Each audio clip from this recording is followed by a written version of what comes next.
Bonjour à toutes et à tous, bienvenue aux portes ouvertes de l'école du journalisme de Nice. Confinement oblige, on vous réserve une émission très spéciale pour vous faire découvrir notre école, nos professeurs et les différentes formations professionnalisantes proposées dans un cadre magique, on peut se le dire, la Côte d'Azur. Je suis ravie de retrouver mes collègues Claudia Olivier et Marie Bossard pour cette journée un peu spéciale. Bonjour les filles. Bonjour. Bonjour. Au programme, nous vous ferons découvrir quelques reportages de notre crue, de Los Angeles au micro d'or, en passant par des interviews, des zappings et d'autres surprises. Nous vous présenterons quelques journalistes qui sont aussi nos professeurs et vous verrez, ça vaut le détour. Presse écrite, radio, télé et même droit de la presse, on vous dit tout. Enfin, 4 étudiants nous rejoindront sur le plateau pour présenter leurs 4 filières respectives, les formations journalisme international et information générale et les spécialités sport et presse féminine. Pour tout savoir, restez avec nous, on commence tout de suite.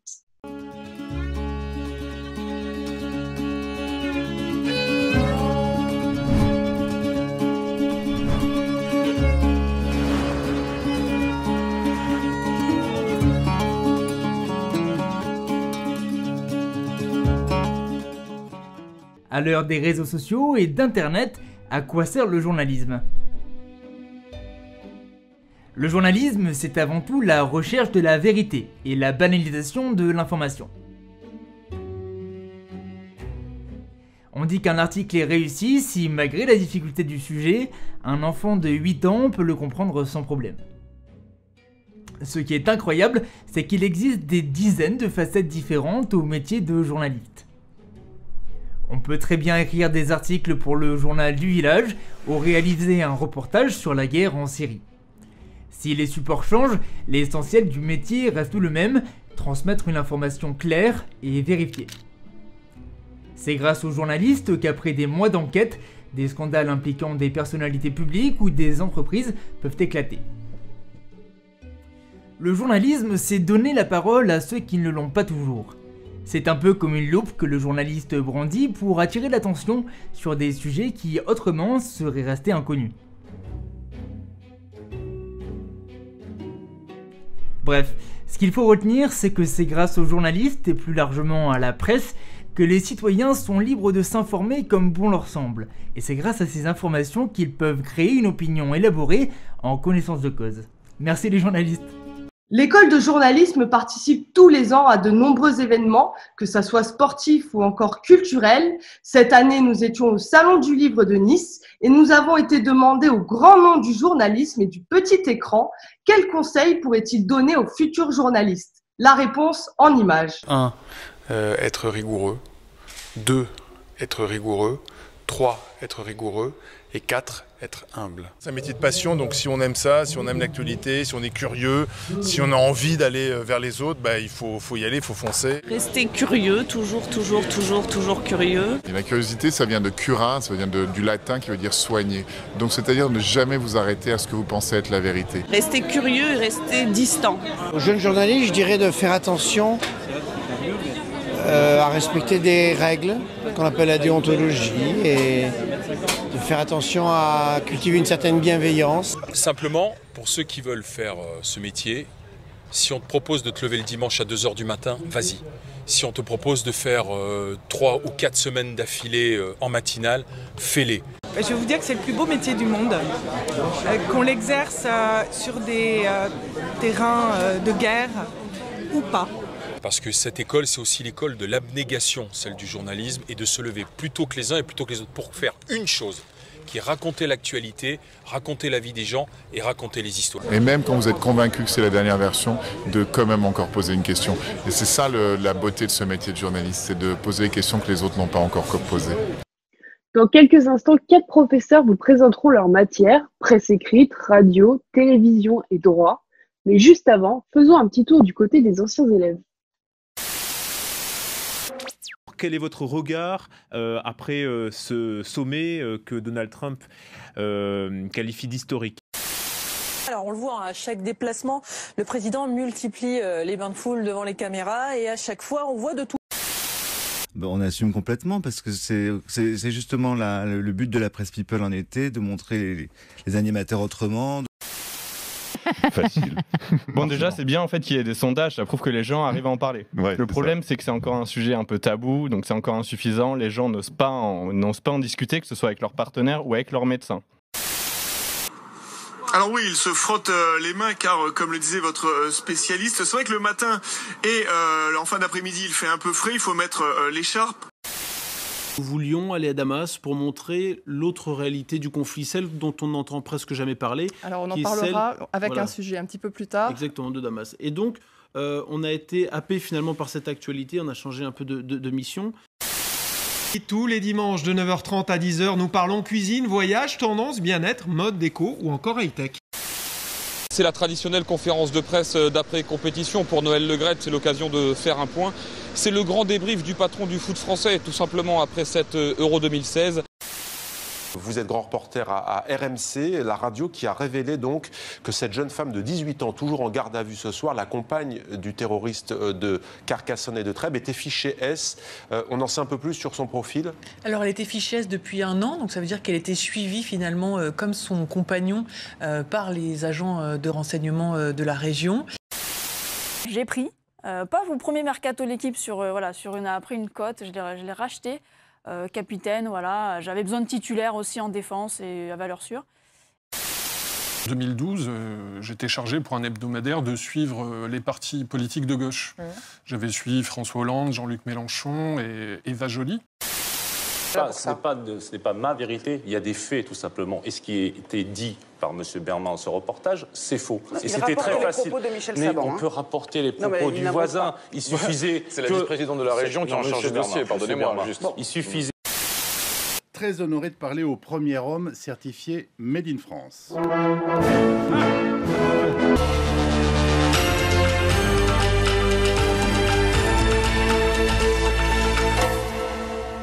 Mesdames, Messieurs, bonsoir, bienvenue dans votre émission Sport Première. Découvrons ensemble les titres de votre émission. Long et aussi éreintant, vous pourrez peut-être avoir comme moi la chance de rencontrer, de vous faire prendre en photo avec Dark Vador. Ça va mon Dark? Oh oui, ça a l'air d'aller. Bon. Et oui, le principe, vous le connaissez. Il y a du monde, là. Le principe, vous le connaissez maintenant. On va scruter un peu les réseaux sociaux pour voir un petit peu les perles qu'on a. Merci d'ailleurs à Amandine et Delphine. Alors, cette semaine, on apprend quoi? Une info importante. Paris Hilton a adopté un... Alors, on n'entendait plus parler de celle-là. Je vous le disais, nous allons nous plonger dans la culture, le patrimoine, l'histoire de la ville de Nice. Nous allons parler théâtre également et puis parler niçois parce que beaucoup de gens à Nice apprennent le niçois dans les universités, dans les lycées, dans les écoles primaires. C'est important. Nous parlerons aussi littérature. Mais qui avaient leur place dans des grands clubs de Ligue 1 comme Lyon, comme Marseille, comme Monaco et comme Nice. Et je pense que les personnalités auxquelles on s'attache, Marie, je suis très attachée à toi. Ce sont vraiment les personnalités comme ça qui calculent un petit peu moins. Et parfois, on sort un petit peu du chemin, on y revient tout de suite. Ils sont journalistes en activité ou encore professeurs d'université et ce sont eux qui nous transmettent au quotidien leur savoir et surtout leur passion. Aujourd'hui, certains d'entre eux ont accepté de venir partager avec nous quelques astuces et conseils. Sans plus attendre, nous accueillons notre premier invité.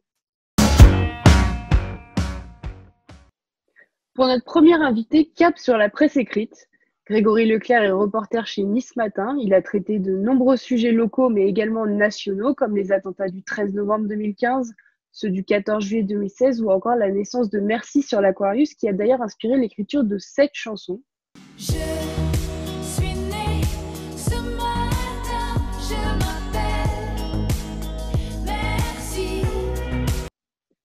Bonjour Grégory. Bonjour. Vous enseignez le reportage. Pouvez-vous nous expliquer ce qui caractérise un reportage en presse écrite? Alors, un reportage en presse écrite, c'est la capacité à aller chercher l'information sur le terrain. Dit comme ça a l'air facile. Finalement, c'est assez complexe, c'est-à-dire qu'il faut avoir des qualités humaines, être capable d'aller à la rencontre des autres, que ce soit des politiques, des SDF, toutes les catégories de la population. Ce qui fait un bon reportage, c'est la capacité à aller hiérarchiser l'information qu'on récupère sur le terrain Et puis évidemment, la mettre en musique, à l'écrit, la mettre en musique, c'est la mettre en mots. C'est choisir évidemment la meilleure qualité d'écriture et surtout la mettre au service de l'information. Et pour faire un bon reportage, on peut le faire n'importe où. Les bons reportages se font n'importe où, effectivement. Les bons reportages se font au coin de la rue, ils se font à l'autre bout du monde. Il n'y a pas de règle en la matière. Parfois, les meilleurs reportages se font à quelques mètres de là où on se trouve. Évidemment, tout dépend de la situation dans laquelle on se retrouve, de l'actualité qu'on va couvrir ou des gens qu'on va rencontrer. Ce qui fait souvent la qualité d'un bon reportage, c'est l'histoire qu'il y a derrière. Nous, journalistes, on est au service de ces histoires-là, les raconter, les transmettre, transmettre des émotions. Merci beaucoup en tout cas pour votre présence avec nous et on continue tout de suite avec le prochain invité. Sur le plateau, nous accueillons maintenant un homme dont la voix vous est sûrement familière. Aujourd'hui reporter pour Monaco Info et correspondant sport chez France Info, Dominique Poulain, c'est surtout du sport, du foot et des buts enjoués au micro de RMC. Écoutez ça.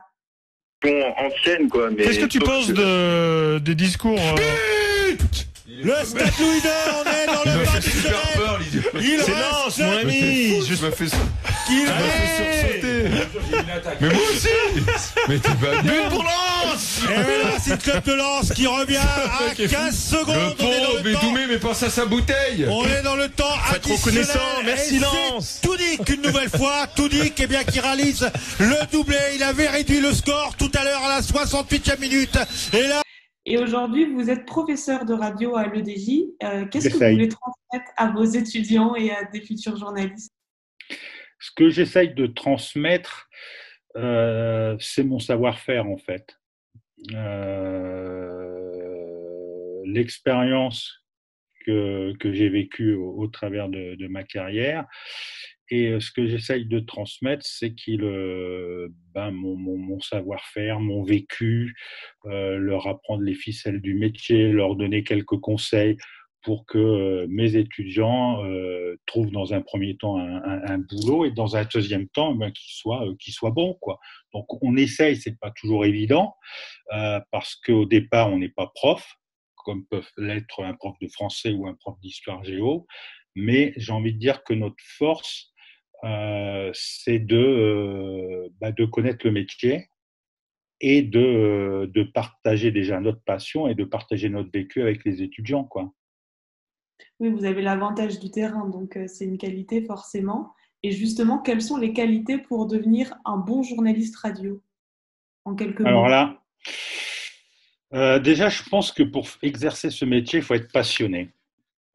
Quelqu'un qui est passionné y arrivera, même s'il n'est pas le premier ou le deuxième ou le troisième de la promo d'une école de journalisme. Je pense qu'avant tout, il faut cette passion. Ensuite, un journaliste radio, mais bon, c'est pas spécifique à la radio, c'est également pour les autres médias. Mais un journaliste doit être curieux dans un premier temps. Il doit être rigoureux, il doit être doté d'une bonne culture générale, posséder, et là ça c'est un trait à la radio, posséder une expression écrite et orale irréprochable, et il doit savoir également travailler vite, contrairement un peu à la presse écrite. Puis en radio, il faut être très réactif, j'ai envie de dire, et puis disponible, car l'actualité ne s'arrête jamais, jamais, jamais. Donc tout de suite, on va retrouver Benoît Ruiz en direct de chez lui. Bonjour Benoît. Bonjour. Donc vous êtes journaliste reporter d'images, vous travaillez en tant que correspondant pour BFM sur l'ensemble de la Côte d'Azur, mais aussi pour l'agence de presse AIMV Digivision. Ancien étudiant de l'école de journalisme de Nice, vous êtes aujourd'hui également professeur du média réel de télévision. Pour commencer Benoît, en tant que professeur, quelles sont les valeurs que vous voulez transmettre à vos étudiants? Des valeurs de travail pour débuter. Sans travail, on ne peut pas y arriver. Donc déjà des valeurs de travail et surtout de respect par rapport aux personnes que vous rencontrez, vous, sur le terrain quand on vous envoie. Parce que c'est vrai que la télé, c'est un peu intrusif, hein. Il faut souvent rentrer chez les gens, dans les commerces. On a besoin d'images, donc il faut il faut vraiment être au plus près des gens qu'on filme. Donc, du coup, c'est vrai qu'il y a une certaine méthode à apprendre. Et je vois sur les résultats, quand les étudiants ramènent telle ou telle image, j'arrive à savoir si les étudiants se sont bien comportés avec les gens qu'ils ont rencontrés. Généralement, quand vous êtes plutôt jovial, plutôt respectueux, tout en essayant évidemment d'obtenir ce que vous êtes venu chercher. Mais donc ça, c'est vrai que les valeurs, c'est plus ça sur le travail et puis surtout sur le comportement qu'on peut avoir par rapport aux gens qu'on rencontre, essayer d'appliquer un peu les méthodes que nous, on utilise dans la rue au quotidien. Pas plus tard qu'hier, on avait des micro-trottoirs, vous savez, où on va voir les gens, on leur demande comment ça se passe, et on devait faire des personnes âgées sur le coronavirus. Donc là, vous n'allez pas arriver en disant « Oh, hé, vieux, tu me réponds ?» Voilà, il y a toute une méthode. On dit « Bon, excusez-nous, hein, est-ce que vous êtes retraité? Oui, non. » Voilà, et puis après, on embraye dessus. Mais voilà, pour moi, ce qui est important en télé, c'est ça, l'esprit d'équipe aussi, parce que vous partez à plusieurs. Donc c'est vrai que l'esprit d'équipe, c'est important. Puis même après, quand on est en conférence de rédaction ou critique, c'est vrai que j'aime pas trop non plus quand les étudiants se tirent dans les pattes un peu entre eux, ou alors souspillent pendant les confs, des comportements un peu comme ça. Et puis après, savoir vraiment ceux qui proposent des sujets le matin. Donc de toute façon, travailler. Et quand on travaille, c'est qu'on suit l'actu. Donc si on suit l'actu, normalement, on n'a pas de souci à se faire en arrivant le matin. Mais voilà à peu près pour résumer. Écoutez, Benoît, merci beaucoup d'avoir pris le temps de répondre à mes questions. Profitez du soleil. À bientôt. Merci. Et on se retrouve tout de suite avec un nouvel invité. Notre dernier invité s'attache à former les futurs journalistes sur la théorie. Werner Hoffner est docteur en droit public et est diplômé de l'Académie de droit international de La Haye. À travers ses enseignements, il nous donne les clés pour traiter correctement l'information, une intervention qui est essentielle pour exercer le métier de journaliste en toute légalité. Bonjour Werner, merci d'être parmi nous aujourd'hui. Bonjour Marie, merci de me recevoir. Vous enseignez le droit de la presse à l'EDJ, mais vous abordez plusieurs thématiques importantes. Lesquelles sont-elles ? On travaille essentiellement avec les étudiants sur la définition des grandes limites qui s'appliquent au travail de journaliste. On traite bien sûr de la question de la diffamation, de l'injure, mais plus généralement du cadre juridique dans lequel l'activité journalistique s'exerce. Par exemple, le rôle du directeur de la publication, le droit applicable à la prise de photographie, au tournage des vidéos. Bref, une infinie variété de questions qui sont censées se poser à tout journaliste sur le terrain. Vous adaptez aussi votre programme à l'actualité avec les différentes options, notamment en ce moment avec les informations générales, par exemple. Alors, bien évidemment, le cours, c'est un cours qui est à finalité pratique, mais qui repose quand même sur le b.a.-ba de tous les journalistes, c'est-à-dire la loi du 29 juillet 1881 relative à la liberté de la presse, qui est une loi qui, même si elle n'a pas trop bougé, trouve encore à s'appliquer à des thématiques actuelles. Dans le cadre de la pédagogie, donc on propose aux étudiants des mises en situation pratiques, de la résolution de cas pratiques, et même si c'est un cours de culture générale, beaucoup d'exercices donc, dans lesquels je fais intervenir mes différents étudiants. Et pourquoi, selon vous, c'est important d'enseigner le droit dans une école de journalisme ? Parce que je conçois que la valeur ajoutée du journalisme dans un monde où la production d'informations est devenue très relative, tout le monde peut s'improviser quasi journaliste avec un smartphone et un réseau social, eh bien c'est la responsabilité. Qu'est-ce qui fait qu'on peut ouvrir un journal en toute sécurité ? C'est justement qu'il y a un mécanisme de responsabilité qui permet de sanctionner les journalistes et directeurs de la publication qui inséreraient des informations qui ne sont pas pertinentes. Donc à ce titre-là, je pense que c'est la véritable valeur ajoutée du journalisme aujourd'hui en 2020. Vous pouvez nous parler un petit peu de la déontologie, justement ? Oui, ici, c'est forcément la ligne de conduite. Alors, il faut bien être capable de distinguer aussi la responsabilité juridique des journalistes de la déontologie. La responsabilité juridique, c'est à partir de quand est-ce qu'on est responsable, à raison des écrits ou des propos plus généralement que l'on tient. La déontologie, c'est à l'intérieur de ces bornes juridiques. Comment est-ce que l'on se comporte avec les confrères? Comment est-ce que on respecte les grandes règles implicites de la fonction de journalisme? Donc, bien sûr, agir avec probité, avec là aussi, même s'il faut un certain sens de l'irrévérence, un sens de la vérité surtout. Donc, ce sont des thématiques aussi qu'on aborde plutôt dans les séminaires avancés, mais qui ont aussi leur place, bien évidemment, à l'école. Merci beaucoup, Bernard, d'avoir pris le temps d'être avec nous aujourd'hui.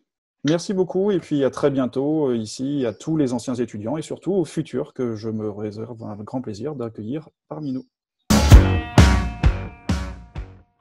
J'ai avec moi 3 étudiants de première année de master. Ils ont décidé de se lancer dans un défi un peu fou pour leur premier pas à l'école et sont partis couvrir la cérémonie des Oscars en direct de Los Angeles. Retour sur leur expérience américaine en images.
Hey, la folie des Oscars. Welcome to the podcast.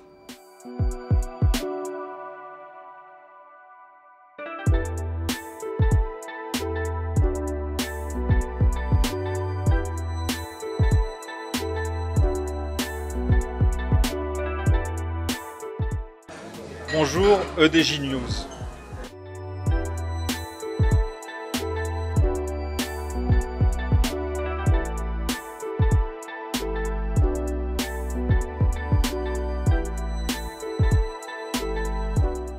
Bruno Collet en direct d'Hollywood pour la folie des Oscars.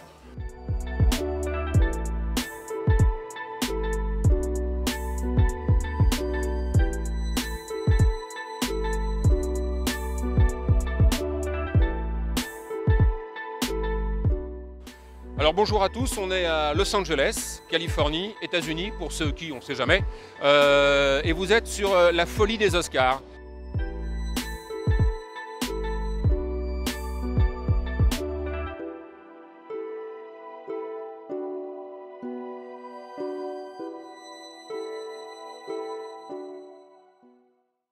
Qu'est-ce que vous pouvez retirer, vous, professionnellement et personnellement, de cette expérience, du coup, chacun votre tour? Beaucoup de bien, c'était une première expérience de terrain. Je retiens beaucoup de positifs, la façon de contacter nos intervenants, la façon de les approcher. Je retiens des choses à faire, des choses à ne pas faire. Je retiens surtout, moi en tant que passionné de cinéma, première expérience d'aller aux Oscars, c'est comme un rêve. C'est comme un rêve, je rencontre Laurent Veil qui a bercé ma jeunesse. C'est une grande expérience de journalisme, de cinéma, que du bonheur. Très bien. Et vous, Paul?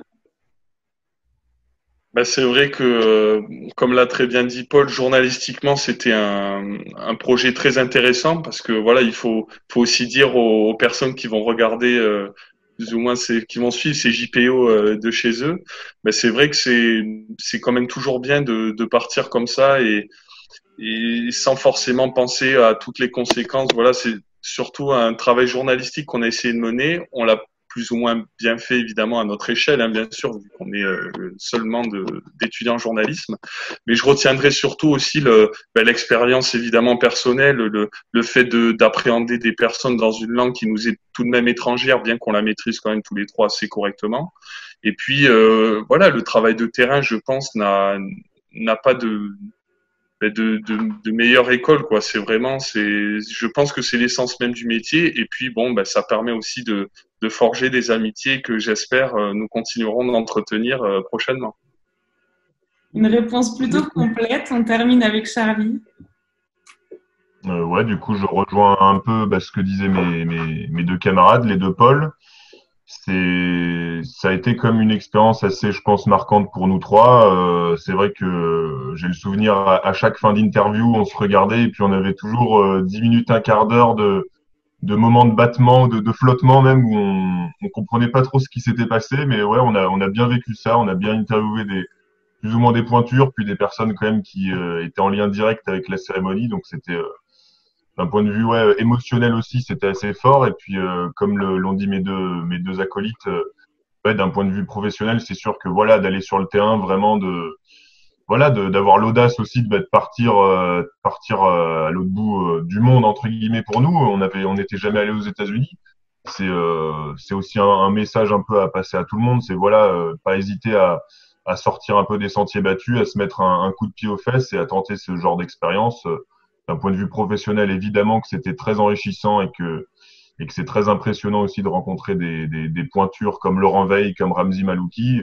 On le voit tout de suite dès qu'ils sont face à l'écran, c'est leur domaine, c'est leur terrain.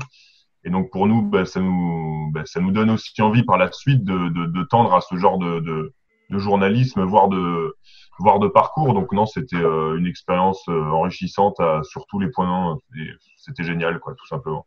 Si je peux me permettre, on fait des rencontres vraiment exceptionnelles. Les gens étaient d'une gentillesse, ils étaient avenants, ils étaient bienveillants avec nous. Ils nous aidaient même quand nous étions un peu en galère. Nous avions des problèmes avec notre micro pour interviewer Ramzi Malouki. Il a fait 1 kilomètre pour rejoindre sa voiture et nous passer son micro. Il est comme ça juste pour nous aider alors qu'on lui prend du temps sur sa journée. Et comme ça, juste pour nous aider parce qu'ils étaient sympas avec nous. Quand ils disaient de prendre notre temps, tous, ils étaient là vraiment pour nous aider, pour nous pousser à tirer le meilleur de nous-mêmes. Une très belle expérience donc et des très belles rencontres qu'on peut retrouver sur votre site internet. On affichera le lien en bas de l'écran.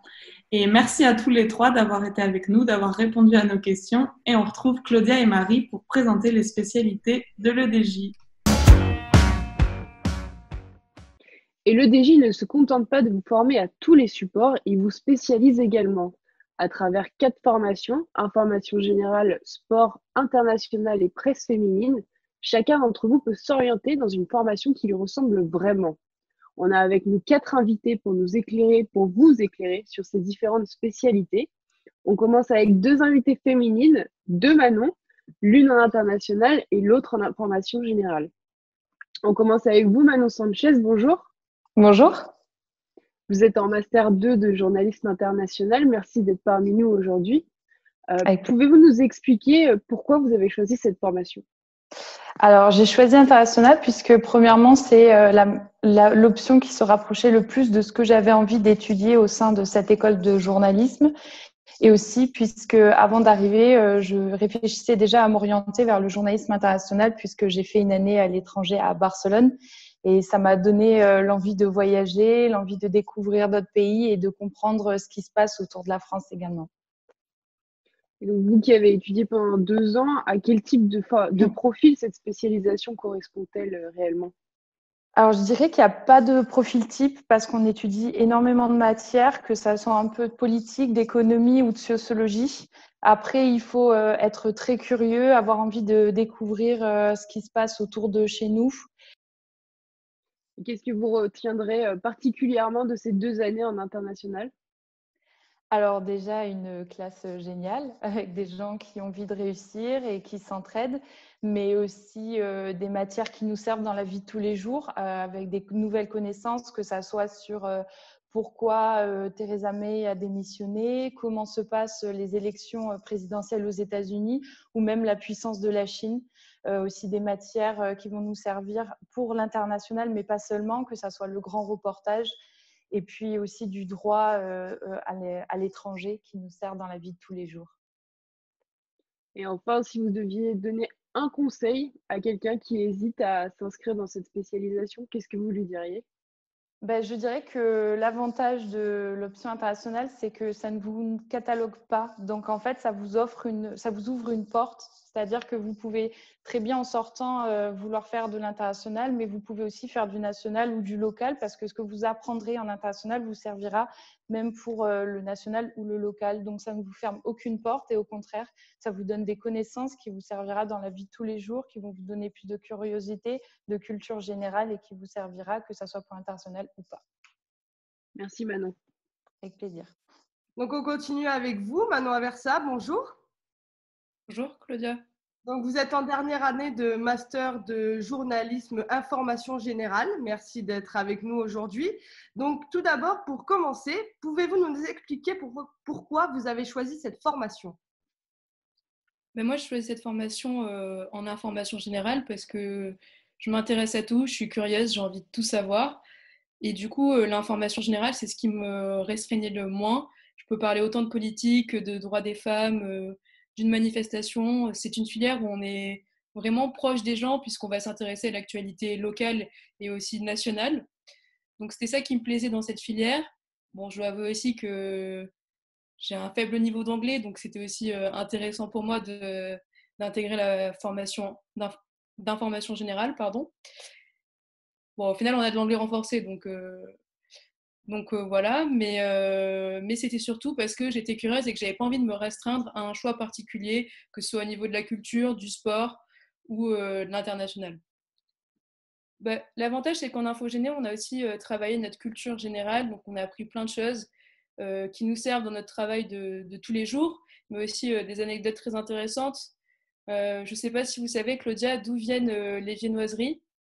Moi, je sais, puisque j'ai fait InfoGéné, et du coup, ça vient de Vienne, et les croissants ont été créés suite à l'invasion loupée des Turcs, et du coup, on retrouve le croissant qui est ici sur le drapeau turc.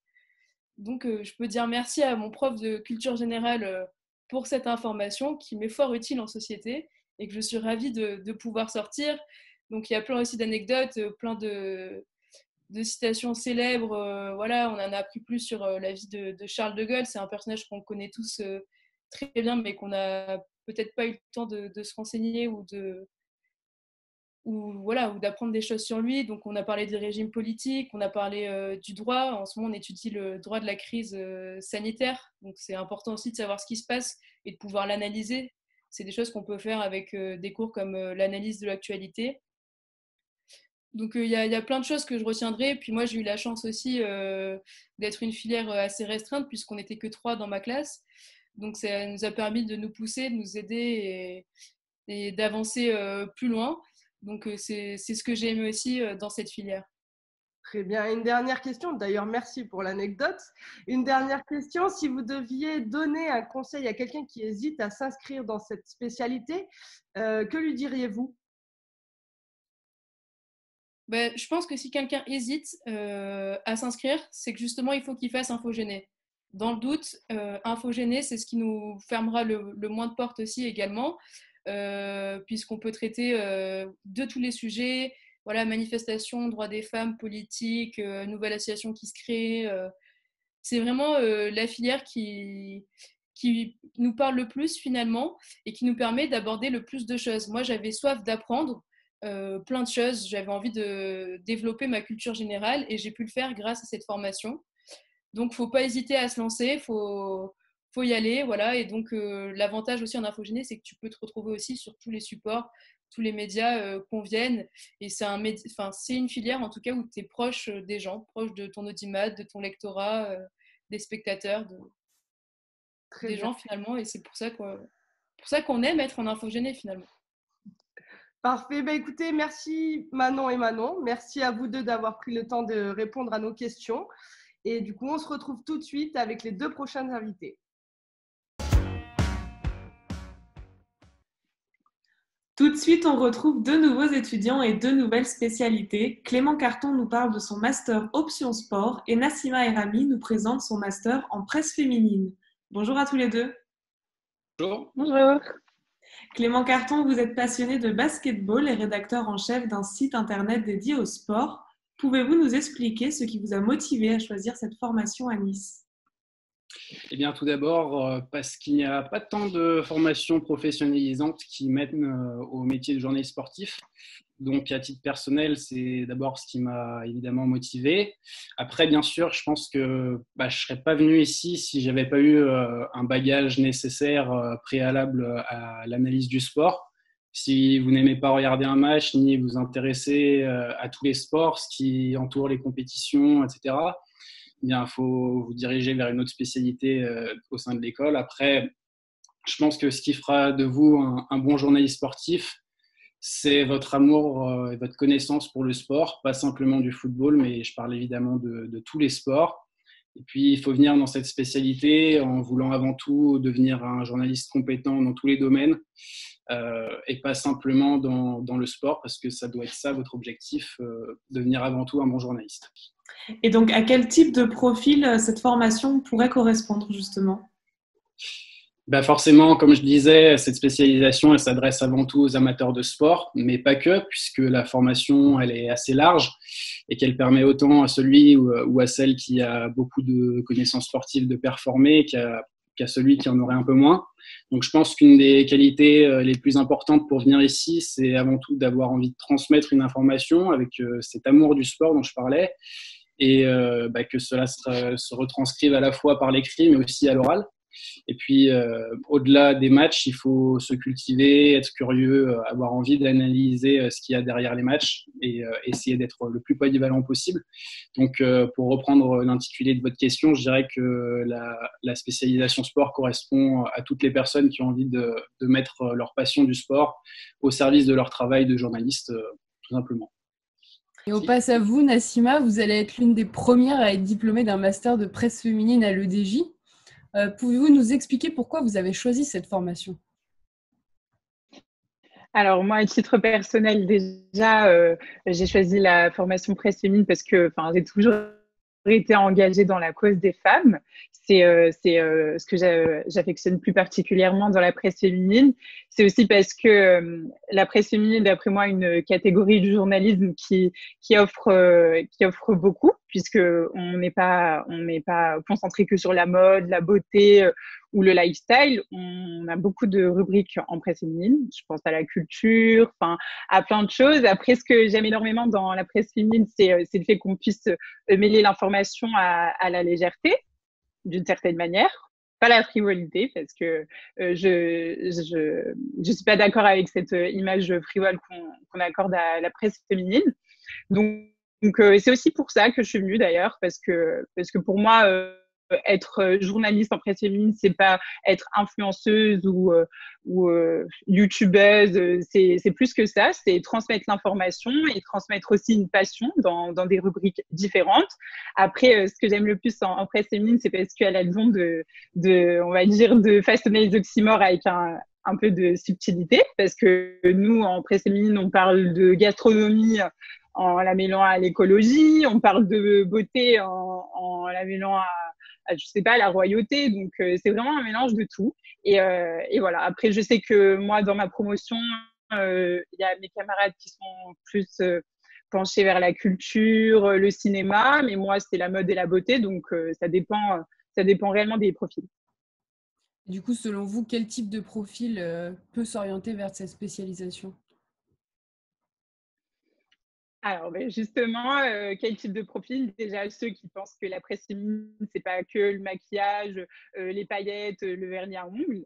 Je pense que pour être journaliste en presse féminine, il faut s'intéresser au travail de nos confrères et consoeurs. Je pense notamment à Clarence Edgar Rosa, qui est une journaliste qui se revendique comme féministe, mais pas que. Je pense aussi à Aurélia Blanc, qui, elle, s'intéresse aussi au féminisme, mais aussi à Aurélia Baranès, je voulais parler d'Aurélia Baranès, qui, elle, s'intéresse à tout ce qui est cinéma, séries, qui a un site justement qui s'appelle Seriously, où elle parle que des séries et des films. Donc, je pense qu'il faut s'intéresser au travail des journalistes et il faut aussi avoir une certaine passion, un amour ou un intérêt pour une des rubriques de la presse féminine. Moi, comme je le disais, c'est la mode et la beauté. Mes camarades, c'est la culture, le lifestyle. Donc, il faut avoir une réelle passion et aussi un intérêt pour la cause des femmes, que ce soit en France ou à l'étranger.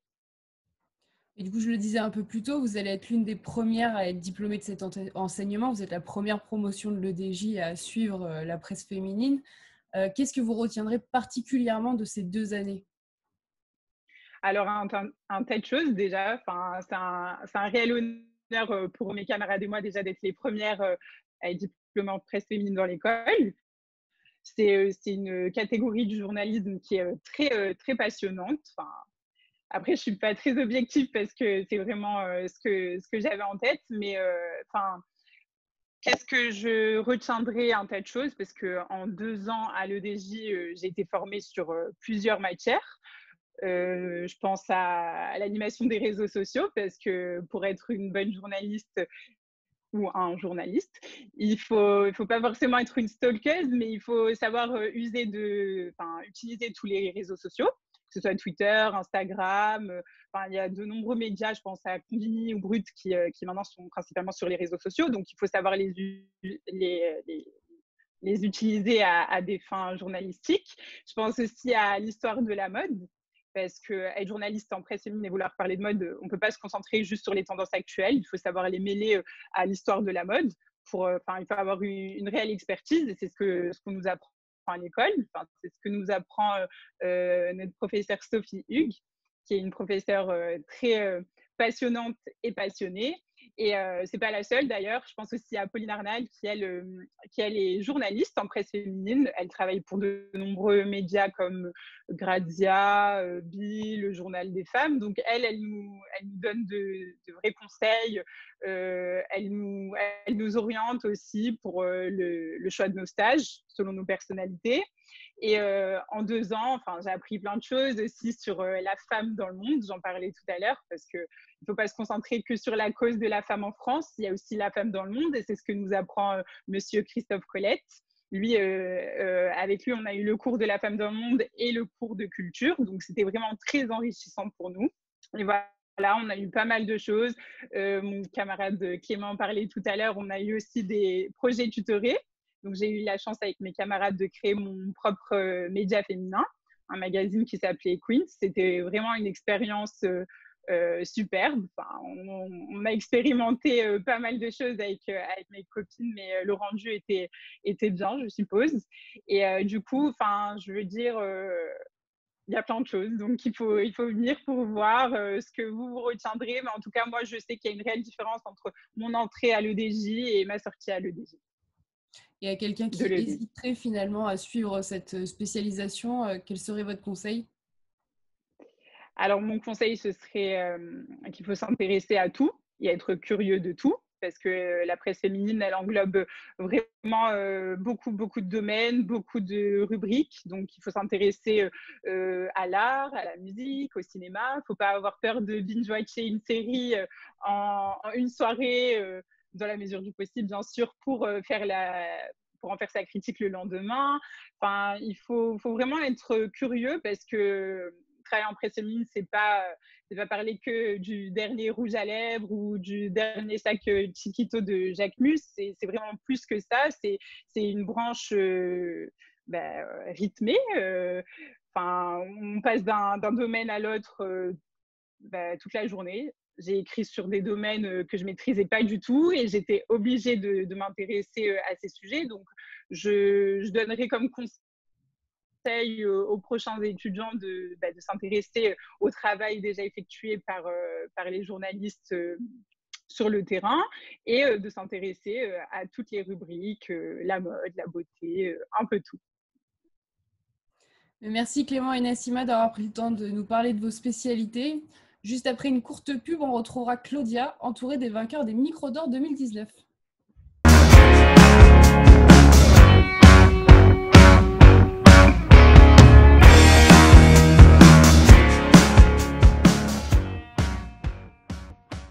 Donc, on se retrouve avec 3 nouveaux invités, Kevin, Pascal et Jimmy. Bonjour et merci d'être avec nous.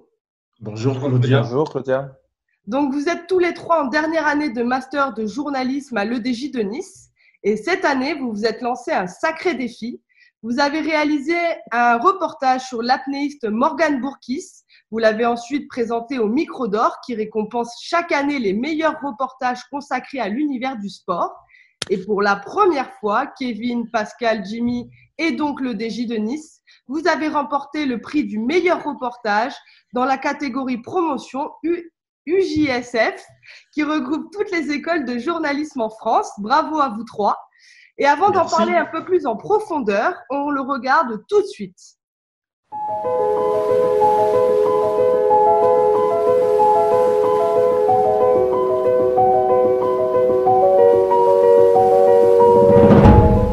J'ai toujours été attiré par le milieu aquatique. J'ai commencé à pratiquer la natation, puis j'ai découvert l'apnée à 21 ans. Un sport méconnu devenu ma passion. À 27 ans, je suis sélectionné en équipe de France AIDA. J'ai plongé en Norvège où j'ai côtoyé les orques dans une eau à 2 degrés. Je suis capable de rester 7 minutes 15 sous l'eau en statique. Je suis déjà double champion du monde dans ma discipline et je vais tenter de renouveler mon exploit à Villefranche-sur-Mer. Je m'appelle Morgane Bourkis.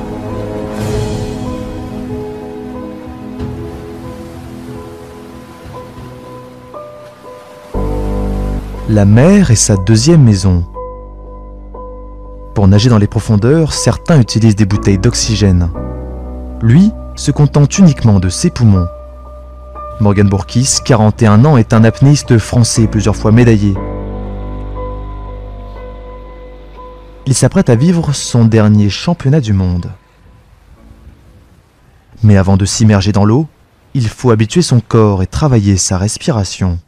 Alors les exercices que j'ai fait ce matin sont une sorte de rituel et on peut les diviser un petit peu en deux. Donc il y a des exercices qui sont un peu plus axés sur la souplesse générale, les étirements, l'ouverture articulaire, la manière de se tenir, donc qui sont des exercices importants, mais je dirais dans la vie de tous les jours, pour monsieur et madame tout le monde, pour prendre soin, on va dire, un petit peu voilà, de son corps et de son fonctionnement. Et puis après, j'ai des exercices aussi un peu plus axés sur la respiration et l'ouverture thoracique, qui sont beaucoup plus, on va dire, proches de ma pratique, donc la plongée en apnée, et qui sont là pour voilà, un petit peu voir si tout fonctionne bien, si mon diaphragme, qui est le principal muscle inspiratoire, est bien relâché. Donc là, ce sont des exercices un peu plus spécifiques. D'ici quelques jours, Morgane Bourkis débutera avec sa discipline de prédilection, le poids constant sans palme. Cette discipline consiste à descendre et remonter le long d'un câble guide, donc un câble qui matérialise la verticalité et qu'on ne peut pas toucher. Et on descend, on n'a rien aux pieds, on n'a aucune assistance, aucune aide, on n'a pas de palme, et on descend en nageant la brasse. Pour assister au championnat du monde d'apnée, il faut se rendre à 200 mètres au large de la rade de Villefranche-sur-Mer. Ici, une plateforme flottante attend les quelques 140 apnéistes venus du monde entier. C'est là que tout va se jouer. Celui que l'on surnomme l'homme bleu est imperturbable. Une dernière bouffée d'oxygène avant une immersion de 3 minutes. L'effort est millimétré. À cette profondeur, la pression de l'eau exerce une force monumentale sur le corps de Morgane. Ses poumons font désormais la taille de ses poings. Ce jour-là, il ne laisse aucune chance à ses adversaires. L'apnéiste descend à 91 mètres. Le dernier mouvement, on laisse filer et on fait une sortie. Fantastique, fantastique. Étourdi, Morgane Bourkis ne réalise pas. Il est une fois de plus champion du monde. You are the champion. Grâce à cet écran géant qui diffuse en direct les images de la compétition, la prouesse de l'apnéiste est loin d'être passée inaperçue. Sur la terre ferme, un comité d'accueil attend le nouveau champion du monde de la discipline. Mais celle qui est la plus fière et émue, c'est sa petite amie. Morgane savoure avec son entourage. Franchement, trop top. Franchement. Putain, et attends, le drapeau, attends, tu voulais pas faire le drapeau? Ouais, avec le drapeau quand même, merde, oh, je suis champion du monde. Allez, faut le mettre dans le bon sens, je sais pas comment. Mais il est plutôt discret, l'apnéiste. Pas d'explosion de joie ni de larmes, histoire surtout de ne pas trop se mettre en avant. Tripouille. Bah voilà. En revanche, le chien du couple, lui, n'est pas dans la retenue.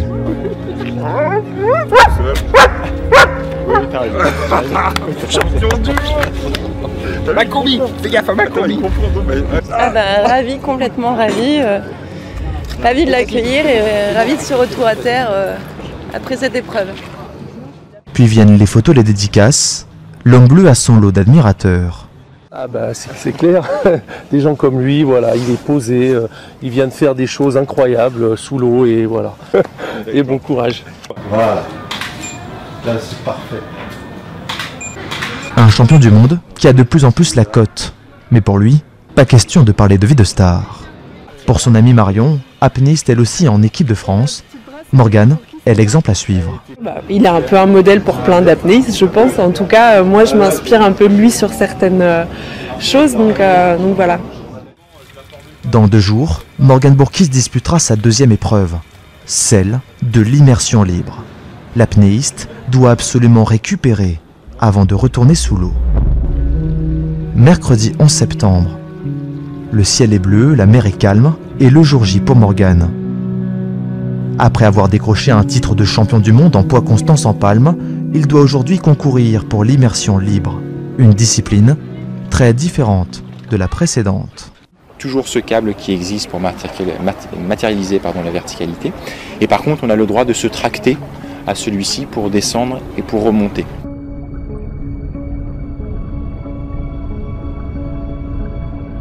Les chiffres donnent le vertige. Dans un bleu abyssal, Morgane Bourkis s'enfonce à 105 mètres de profondeur. S'il est loin derrière le record du monde établi à 125 mètres, l'homme bleu s'est débrouillé comme un chef. Un chef qui vient de décrocher la médaille de bronze.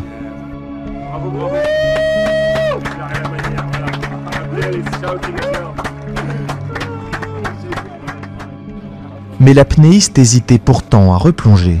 De lundi, vraiment après ma plongée, je m'étais même dit mercredi je ne plongerai pas. Même avec la journée de repos hier, j'étais pas sûr de plonger ce matin, mais je me disais c'est pas grave, tu prendras la décision quand il le faudra. J'ai vraiment bien fait d'y aller parce qu'elle était extraordinaire. Des championnats du monde, clos en beauté. Le Français s'apprête à monter sur le podium pour recevoir ses 2 médailles. Morgane Bourkis of France with a dive of 91 meters.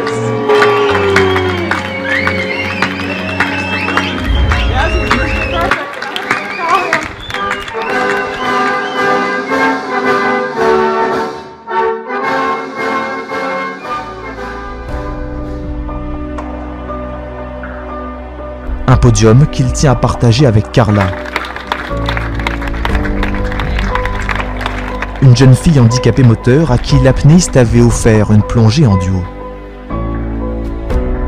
Morgane Bourkis, un homme au poumon d'or et avec une envie irrésistible de partager sa discipline.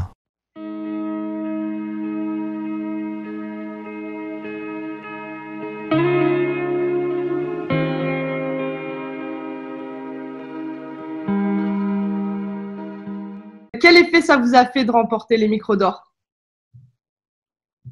Une fierté, tout d'abord, une fierté d'avoir pu remporter ce micro qui récompense notre passion et notre travail.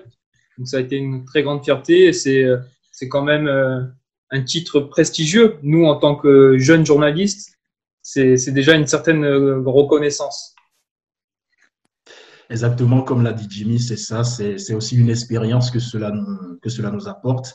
Et de voir aujourd'hui qu'on a ce titre-là dans notre palmarès, je crois que ça fait du bien et ça nous permet de grandir une fois de plus et d'apprendre beaucoup de choses. et ça nous met aussi en confiance pour la suite sur le marché du travail, c'est ça. Et vous, Kevin? C'est l'une des plus belles victoires que j'ai pu avoir en 22 ans d'existence, on va dire. C'est vraiment, quand j'y repense, j'ai des frissons encore. Hein. C'est vraiment quand Morgan, en plus c'est Morgan Bourkis qui a dit qu'on a gagné, quand il a donné l'enveloppe, voilà, le DJ de Nice, c'était incroyable, vraiment. Je pense qu'on a mis un peu du temps à s'en remettre. Non, au bout de 30 minutes, on a vraiment gagné, c'est incroyable.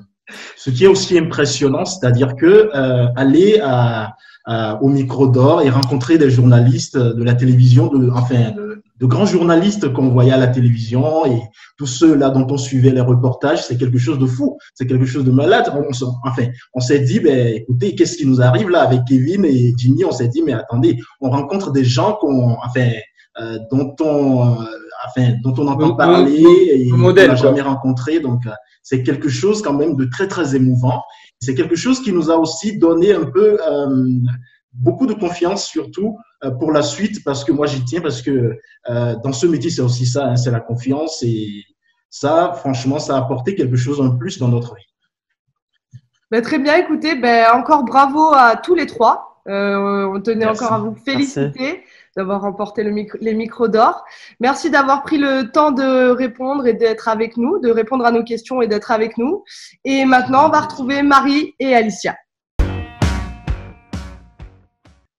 Et continuons tout de suite sur le travail de Kevin et Pascal en retrouvant la remise des diplômes des 3e années, promotion 2019. Un reportage auquel vous avez d'ailleurs participé, Claudia. Alors oui, effectivement, et puis c'était une excellente expérience. En fait, chaque année, les étudiants reçoivent leur diplôme au Centre Université Méditerranéen, qui se trouve à 2 pas de la promenade des Anglais. Et cette cérémonie, en fait, permet de clôturer nos années à l'école de journalisme de Nice. Et c'est vraiment une expérience incroyable. Ils se rappelleront longtemps de cette journée du samedi 8 juin 2019. C'est ici au Centre Universitaire Méditerranéen que les J3 de l'École du journalisme de Nice vont récupérer leur diplôme après 3 ans de travail acharné. On les a suivis pendant cette cérémonie.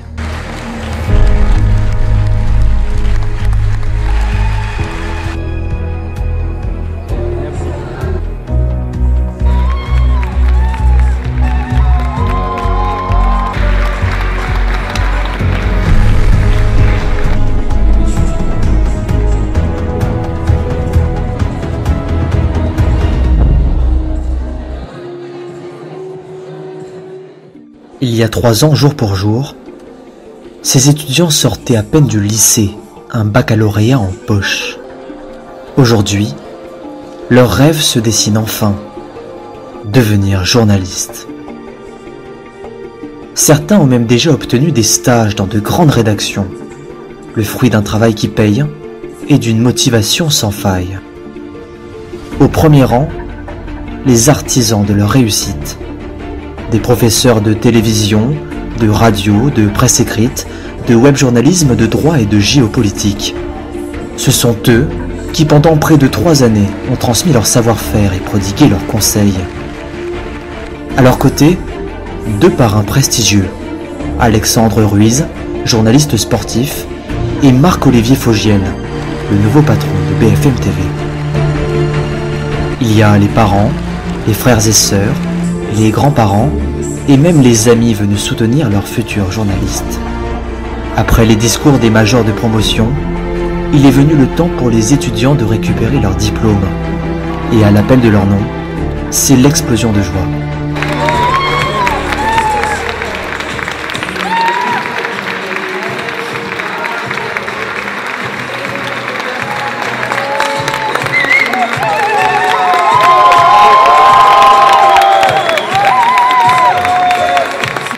Les sourires, les larmes, les applaudissements, les accolades, le chapitre de ces 3 années arrive à son terme.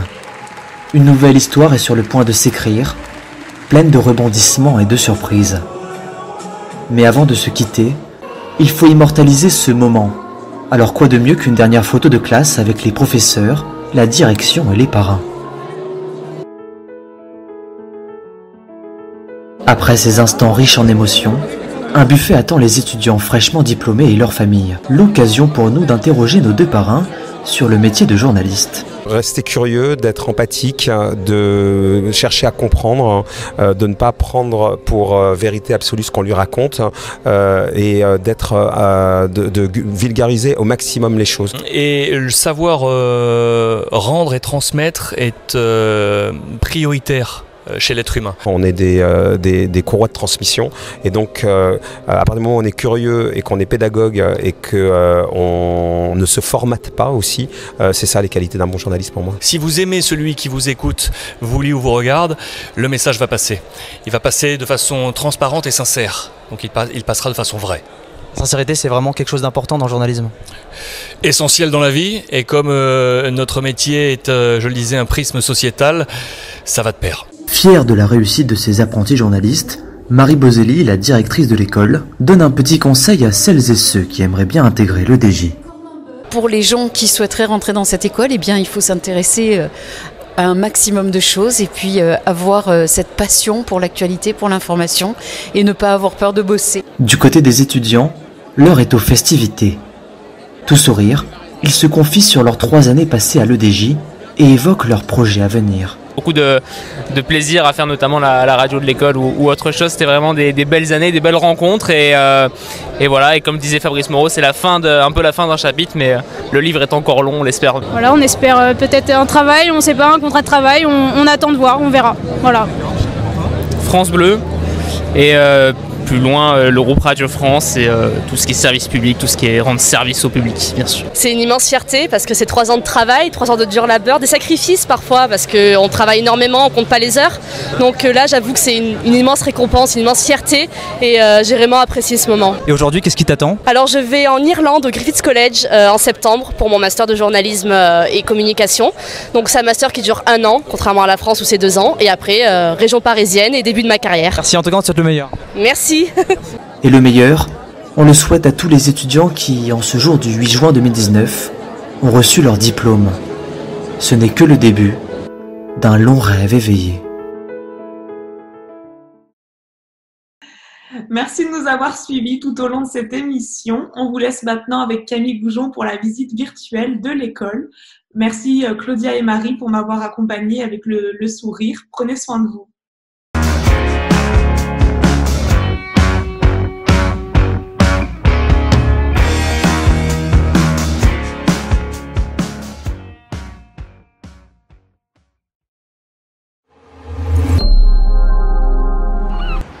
Bonjour à toutes et à tous et bienvenue dans cette visite virtuelle de l'école du journalisme de Nice. Donc aujourd'hui c'est une visite un petit peu particulière parce qu'on va la faire à distance étant donné qu'on a des problèmes à cause du confinement. Mais c'est pas grave, on va quand même pouvoir visiter l'école et je vais vous expliquer un petit peu à quoi correspond chaque salle, etc. Donc dans notre école on a 3 étages qu'on visitera tout à l'heure. Là on est aux abords de l'école, donc juste devant l'immeuble dans lequel se trouve l'école. Et vous avez par exemple juste derrière moi donc Saint-Jean-d'Angély qui est un pôle étudiant donc dans lequel on a aussi pas mal d'étudiants. Donc on est ici en plein centre de Nice qui est un endroit vraiment adapté, vous le voyez, aux étudiants. Et nos étudiants ont donc autour d'ici beaucoup de choses qui leur sont dédiées, beaucoup de snacks, beaucoup de restaurants, de bars, etc. Dans lesquels ils vivent au quotidien.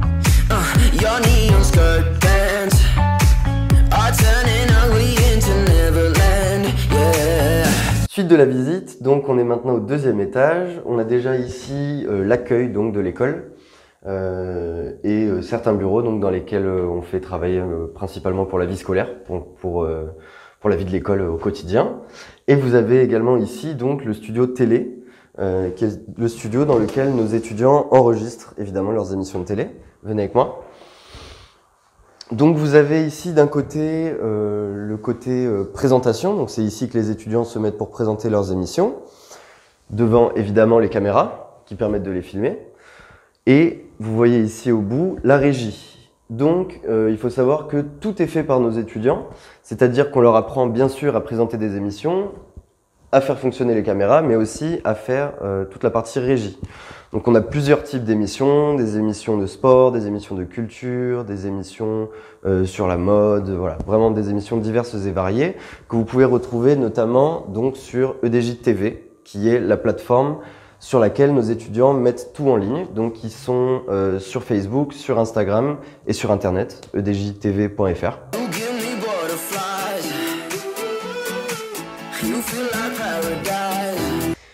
Donc là on est au deuxième étage du côté des salles. Donc on a à cet étage 4 salles. La première qui est la salle ici, la salle rouge qui est une salle de montage. Je vous expliquerai tout à l'heure à quoi elle sert.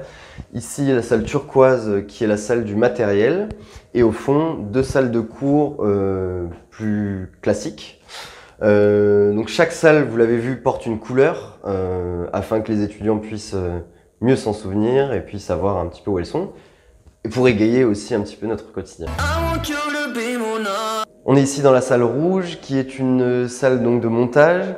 C'est une salle qui est utilisée par nos étudiants une fois qu'ils sont partis sur le terrain et qu'ils ont pris des images, donc qu'ils ont filmé des gens et fait des interviews. C'est sur ces ordinateurs-là qu'ils vont faire leur montage. Donc on leur met à disposition des ordinateurs pour qu'ils puissent travailler. On leur apprend évidemment à faire le montage aussi, bien sûr. Hein. Et on leur met à disposition des ordinateurs puissants parce que la vidéo a des fichiers lourds souvent. Enfin, les fichiers vidéo sont des fichiers lourds.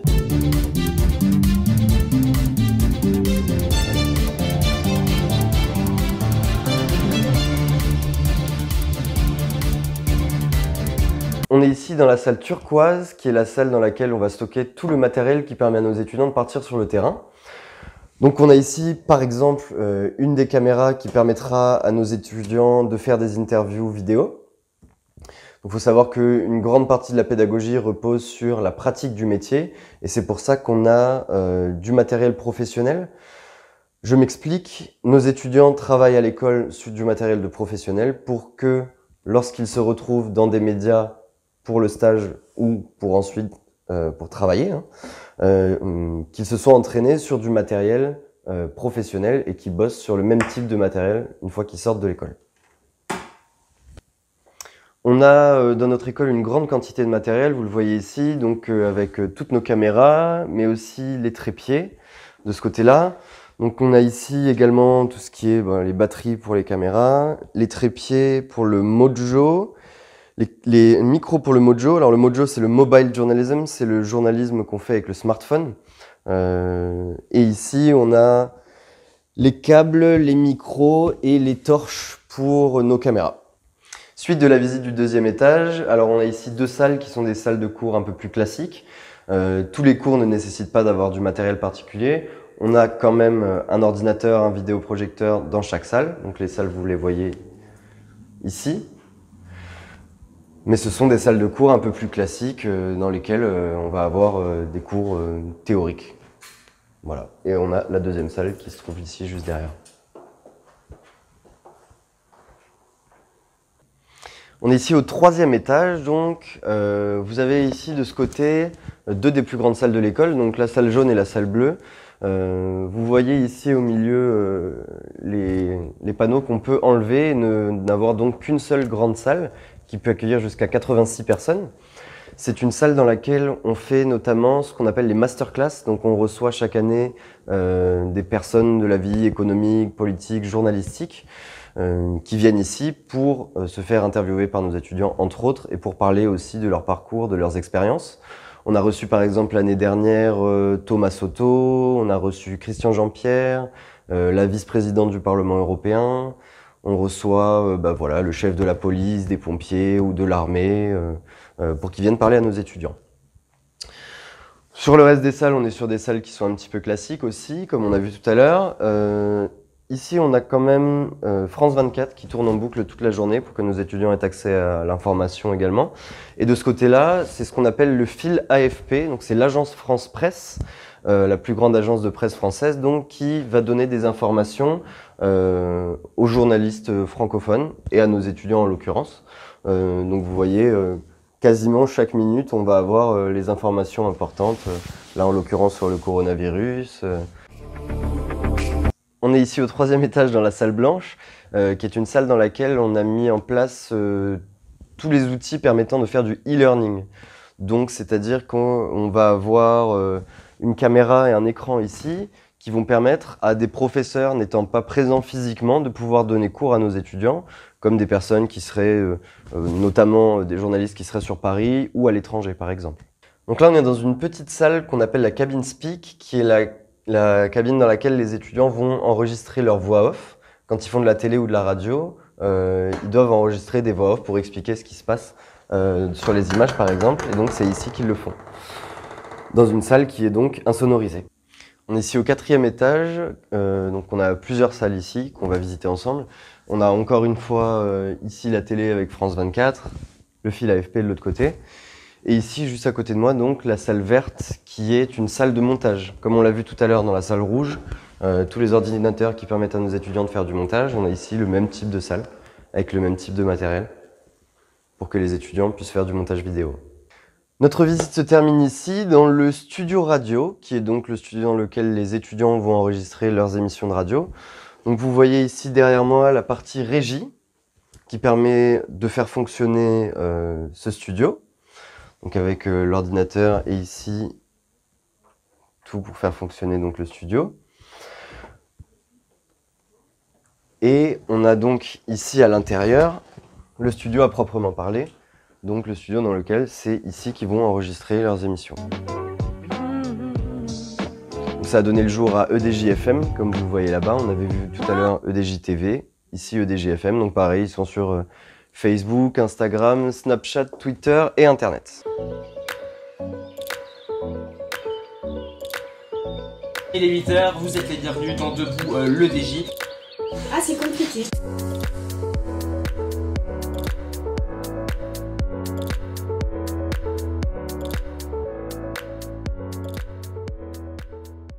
On est ici devant le bureau de Marie Boselli qui va vous expliquer, vous donner quelques précisions sur l'école et son histoire.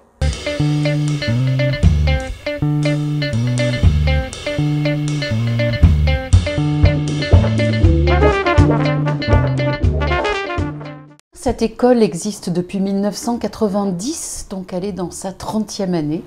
C'est une école qui a été créée par 2 personnes, Michel Boujon et moi-même, dans l'objectif de former des journalistes d'une génération un petit peu différente, c'est-à-dire des professionnels essentiellement du reportage, des professionnels du terrain. Donc cette école existe depuis maintenant 30 ans, bien évidemment, elle a beaucoup évolué. C'est une école dans laquelle on forme à tous les métiers de la presse, presse écrite, radio, télé, web, photo, réseaux sociaux.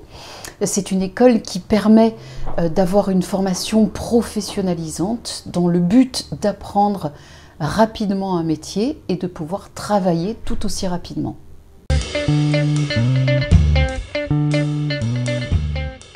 Les valeurs de l'EDJ résident essentiellement sur la professionnalisation des étudiants. Donc nous voulons considérer nos étudiants le plus rapidement possible comme de vrais journalistes et les faire travailler comme de vrais professionnels.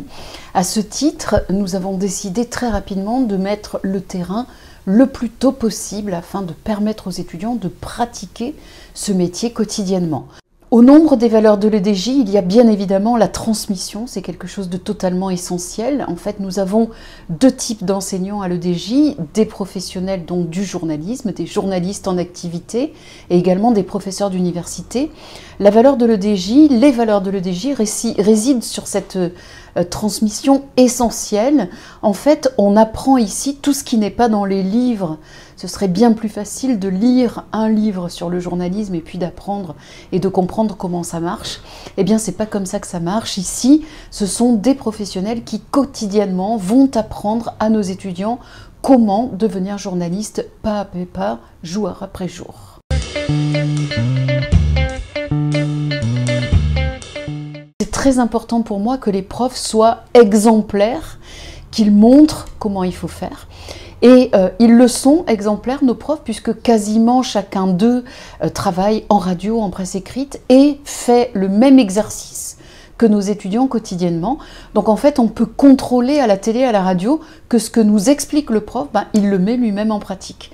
Ça, c'est pour les profs de journalisme. Et ensuite, pour les profs de culture générale, j'attends d'eux qu'ils soient dynamique, qu'ils aient la pêche, qu'ils aient envie de transmettre. Et à ce titre, on essaie toujours d'avoir ici des enseignants qui ont vraiment la niaque, qui ont envie et qui ont décidé de se faire plaisir en enseignant. J'ai envie d'avoir ici des étudiants qui sont passionnés par ce métier et qui ont envie de remplir ce rôle de journaliste. Je fais exprès de ne pas dire de jouer ce rôle, en fait. J'ai juste envie qu'ils endossent les habits du journaliste, qu'ils apprennent les outils du journaliste, qu'ils aient envie de rendre service, parce que au nombre des qualités des journalistes, il y a bien sûr cette sacro-sainte curiosité, l'ouverture d'esprit bien sûr, mais il y a aussi et peut-être surtout l'amour des gens. Quand on est journaliste, on dédie sa vie à faire entendre des gens qu'on entend habituellement, mais aussi des gens qu'on n'entend jamais. Donc j'attends de mes étudiants qu'ils aiment les autres.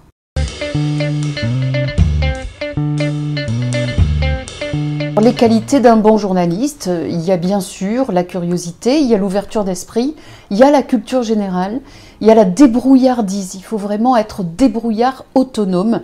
Il y a beaucoup de détermination et une fois de plus, beaucoup d'amour des gens en général.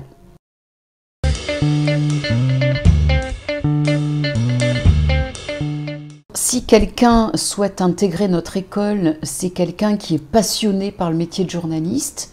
Et donc, moi, je conseille à tous ceux qui ont envie de faire de leur passion leur métier, de venir nous rejoindre à l'EDJ.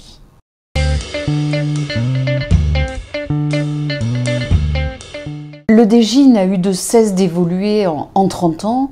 Chaque année, nous remettons notre pédagogie à plat pour essayer d'observer ce qui se passe dans l'univers professionnel et de s'y adapter. Il y a eu de grands virages successifs qui ont été donnés à la conduite de l'EDJ, avec en tout premier lieu le moment très important où on a décidé il y a une petite dizaine d'années de devenir tout média, en fait, de former tous nos étudiants à la presse écrite, la radio, la télé, le web, la photo, les réseaux sociaux.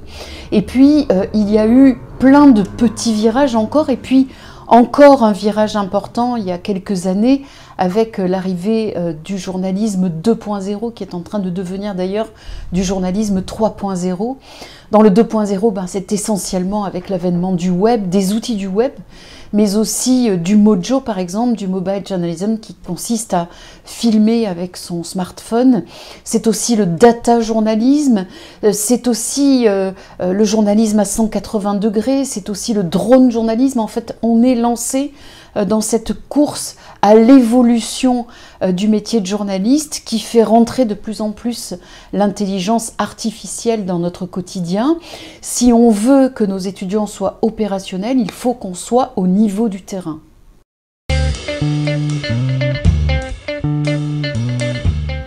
Alors le bilan de l'EDJ, vous vous en doutez bien, il est largement positif à plusieurs niveaux. Premier niveau, on est toujours là au bout de 30 ans, ça veut dire qu'il y a des étudiants qui nous font confiance.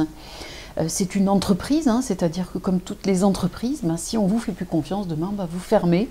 Or, nous, on a formé plus de 2000 alumni, anciens étudiants, qui aujourd'hui ont des cartes de presse. Et on a un réseau professionnel constitué d'ailleurs en grande partie de nos anciens qui sont devenus aujourd'hui des responsables d'entreprises de presse et qui nous aident à placer nos étudiants. Donc le bilan est positif à ce niveau-là. On évolue également beaucoup. On a des profs très pointus qui nous ont rejoints et qui nous aident à développer des formations performantes et de qualité. Et peut-être le troisième point, et pour nous le plus important, c'est d'essayer dès le début de la formation de professionnaliser les étudiants pour qu'ils puissent trouver un emploi. Aujourd'hui, on peut s'enorgueillir d'avoir 80% de nos étudiants qui trouvent un emploi dans l'année qui suit la sortie de l'école.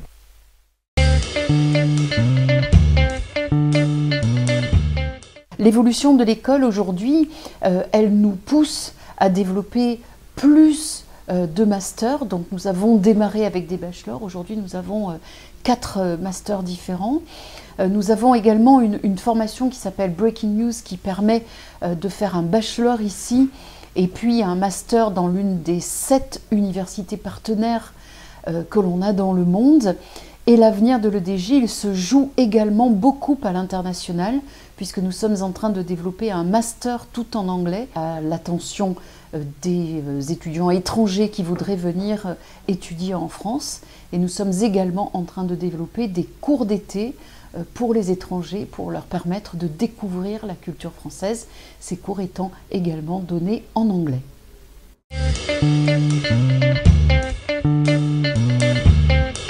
Je vous laisse maintenant avec certains de nos profs qui vont vous expliquer, vous décrire ce qu'ils font avec leurs étudiants au quotidien.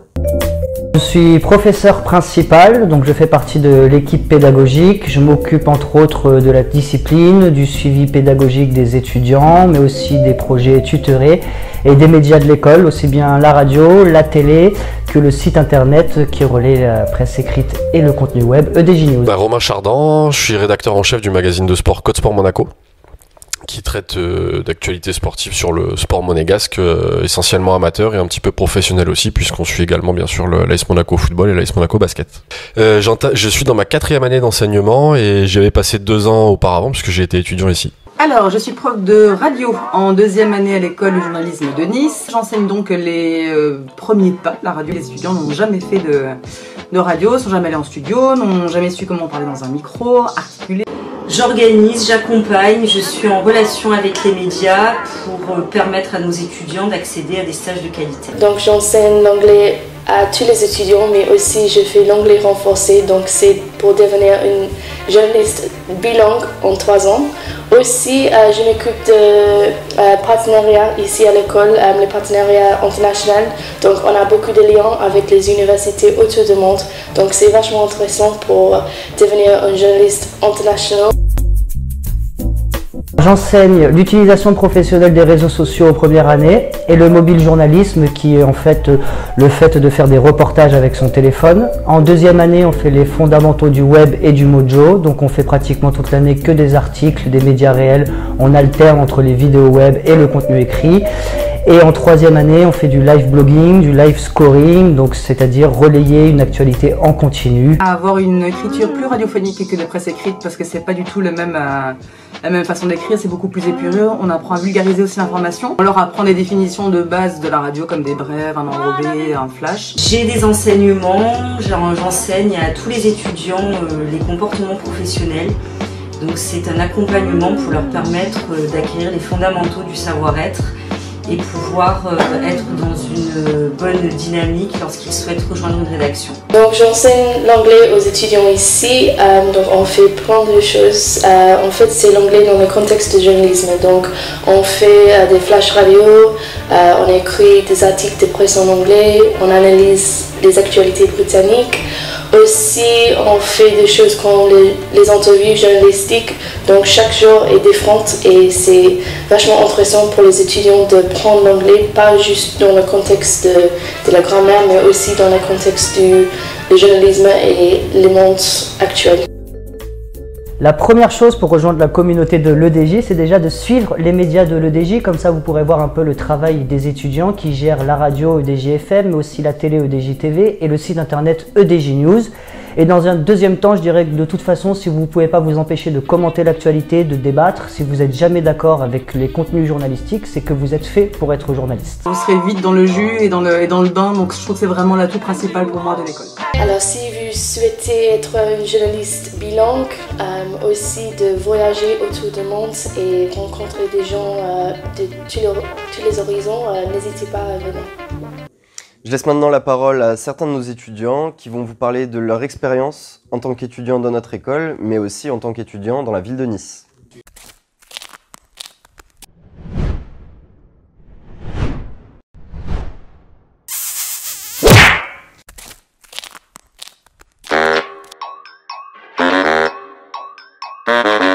Mon meilleur souvenir que j'ai en tant que journaliste, c'est petit, j'ai pas de carrière entre guillemets encore, ça fait que 2 ans. J'avais 6 ans. Et je m'amusais à filmer avec une vieille caméra mon entourage. Pour que les gens qui ne font pas de sport ou qui n'ont pas fait du sport au niveau puissent comprendre ce qu'il faut. Je dirais que mes meilleurs souvenirs ont souvent été à la radio, à EDGFM. Quand j'ai commenté pour la première fois un match de basket, à la radio bien sûr, à la télé c'est pas tout de suite. Quand je suis rentré dans la salle avec le matériel journalistique, je me suis installé dans la tribune presse. Et je leur posais des questions. Et puis là tu sais que tu as un peu ta famille qui t'écoute, donc tu as des retours et c'est une sensation incroyable. Finalement j'ai des frissons quasiment pendant tout le match. J'ai créé de réels liens et j'ai rencontré de superbes personnes. On va dire Nice quand même parce que bon... C'est pour le GC Nice. J'étais obligée, Alexis.